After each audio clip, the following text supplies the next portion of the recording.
মূলত এই দেশকে পরিচালনা করছে।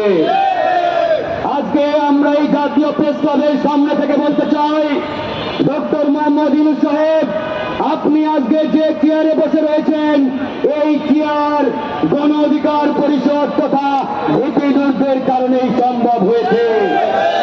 আজকে ডক্টর মোহাম্মদ ইউনূস, আপনি কারাগারে থাকার কথা, হাসিনা যখন আপনার নামে মিথ্যা দানা ভিত্তিহীন মামলা দিয়েছিল, আপনার পক্ষে কেউ দাঁড়ায় নাই।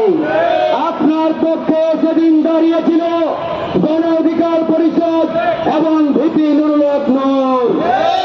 কিন্তু অত্যন্ত পরিতাপের বিষয়, আজকে দিনের আলোর মতো পরিষ্কার তারা কিভাবে একটি রাজনৈতিক দলের কেন্দ্রীয় কার্যালয়ে গিয়ে নারকীয় তাণ্ডব চালিয়েছে, তারা সারা বাংলাদেশের মানুষ সেটি দেখেছে।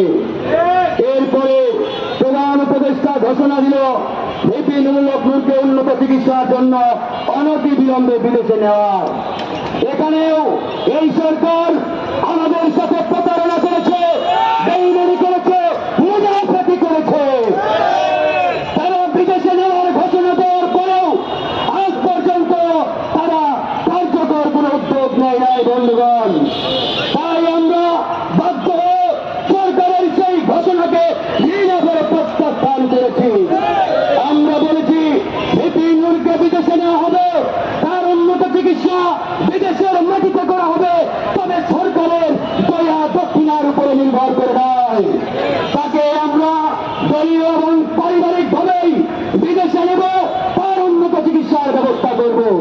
প্রিয় বন্ধুগণ, আজকে আপনারা দেখেছেন সারা বাংলাদেশে ঢাকা শহরের অলিতে গলিতে আওয়ামী গুন্ডা পান্ডেরা আজকে বিক্ষোভ মিছিল করছে। এই যে আওয়ামী সন্ত্রাসীরা রাজপথে নেমে বিক্ষোভ করার দুঃসাহস দেখাচ্ছে, এর পুরো দায়ভার এই সরকার এবং এই সরকারের স্বরাষ্ট্র উপদেষ্টার।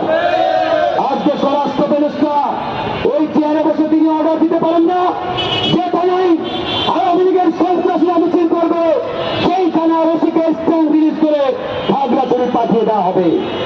যে জেলায় ছাত্রলীগের সন্ত্রাসীরা মিছিল বের করবে সেই জেলার এসপিকে স্ট্যান্ড রিলিজ করে বান্দরবান পাঠিয়ে দেওয়া হবে।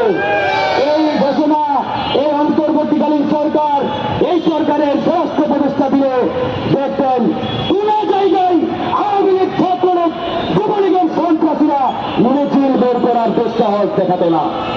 যারা মিছিল করছে